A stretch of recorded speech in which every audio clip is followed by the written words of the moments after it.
تو ہی میرا رب ہے، میں تجھ سے نہ کہوں تو میں کس سے جا کے کہوں؟ میں کیوں کسی بندے سے سوال کروں؟ میں کیوں کسی دنیا دار سے کہوں؟ میں تیرے بندوں کا، نیک بندوں کا وسیلہ لے کے، تیرے محبوب کی غلامی لے کے تیری بارگاہ میں آیا، تجھ سے نہ مانگوں تو کس سے مانگوں؟ سمجھ آ گئی ہے؟ جب میں اس رنگ میں مانگوں گا تو میرا رب میرے اوپر بڑا ہی فضل فرمائے گا، وہ میرے اوپر بڑی رحمت کرے گا، وہ میرے لیے آسانیاں کرے گا۔ عزیز دوستو، ہم اس طرح کرنے لگ گئے ہیں کہ ہم نے نا اپنے تعلقات پر اعتماد کرنا شروع کر دیا ہے۔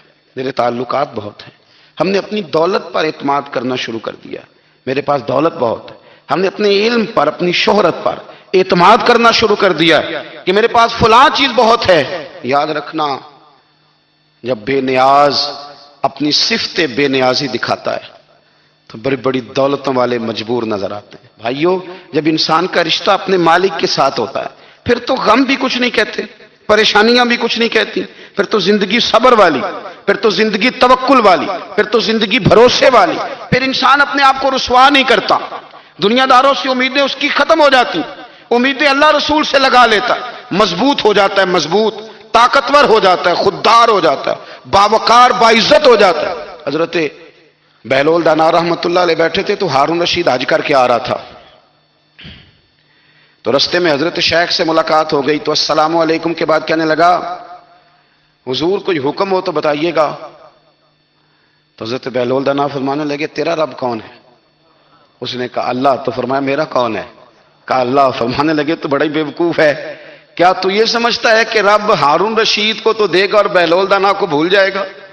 تیرا بھی وہی رب ہے، میرا بھی وہی رب ہے، اس نے اگر تجھے دے کے آزمایا ہے تو ہو سکتا ہے مجھے نہ دے کے آزما رہا ہو، جب اس کی حکمت کے تقاضے ہوں گے تو عطا کرے گا اور دے گا، تو جا اپنا کام کر۔ بھائی، اپنی روحانی زندگی، اپنی عبادات، اپنے وظائف، اپنے روزمرہ کے معاملات، اپنی دعائیں، اپنا استغفار، دیکھو کوئی مشکل کام تو نہیں، 2 رکوع ہیں سورہ واقعہ کی، اگر رات کو پڑھ لی جائے تو۔ میں کس طرح یہ بات بیان کروں کہ تعویذ بانٹنا آسان ہے اور وظیفہ بتانا مشکل ہے؟ سارا دن تعویذ بانٹیں تو لوگ لینے کو تیار ہیں، اور اگر آپ وظیفہ بتائیں تو کہتے ہیں تو مشکل کام ہے۔ او خدا کے بندے، اگر آپ کا تعلق قرآن پاک کے ساتھ مضبوط ہو، قرآن پاک کے ساتھ اگر آپ کا رشتہ ہو، لوگ سفارشیں ڈھونڈتے ہیں نا دنیا میں، کوئی تعلق مل جائے تو میرا کام ہو جائے، دنیا میں اتنا مشکل معاملہ ہے، آخرت میں مجھے بتائیے گا کتنا مشکل معاملہ ہوگا۔ میرے نبی پاک صلی اللہ تعالی علیہ وسلم نے فرمایا، جو لوگ سورہ ملک پڑھا کرتے تھے نا، سورہ ملک، یہ سورت ملک قیامت میں ان کی سفارش کرے گی، اور اس طرح کرے گی کہ کہے گی اے اللہ یہاں اس بندے کو جنت میں داخل کر دے یا مجھے قرآن پاک سے علیحدہ کر دے، تو رب فرمائے گا جا اس کا دامن تھام کے اسے جنت تک پہنچایا۔ آپ بات کو سمجھیں، جب آپ کے تعلقات اپنے معاملات کے ساتھ مضبوط ہوں گے، یہ نبی کریم نے وعدہ کیا ہے کہ تو سورت واقعہ پڑھ، تیرے گھر میں فاقہ نہیں آئے گا۔ حضرت عبداللہ ابن مسعود رضی اللہ تعالیٰ عنہ بیمار تھے تو حضرت عثمان غنی رضی اللہ تعالیٰ عنہ تیمارداری کے لیے تشریف لے گئے اور جا کر کے کہا کہ آپ بڑے بیمار ہیں، آپ کی بیٹیاں زیادہ ہیں، میں چاہتا ہوں کہ خزانے میں سے کچھ مدد کروں۔ تو سیدنا عبداللہ ابن مسعود رضی اللہ تعالیٰ عنہ اٹھ کے بیٹھ گئے اور کہنے لگے، امیر المومنین، اللہ آپ کو میری طرف سے، میری بیٹیوں کی طرف سے بہتر صلہ دے، میری بیٹیوں کو کسی خزانے کی ضرورت نہیں، میں نے انہیں خزانہ دے دیا ہے۔ کہا جناب آپ نے کون سا خزانہ دیا ہے، میں آپ کے مالی معاملات کو جانتا ہوں۔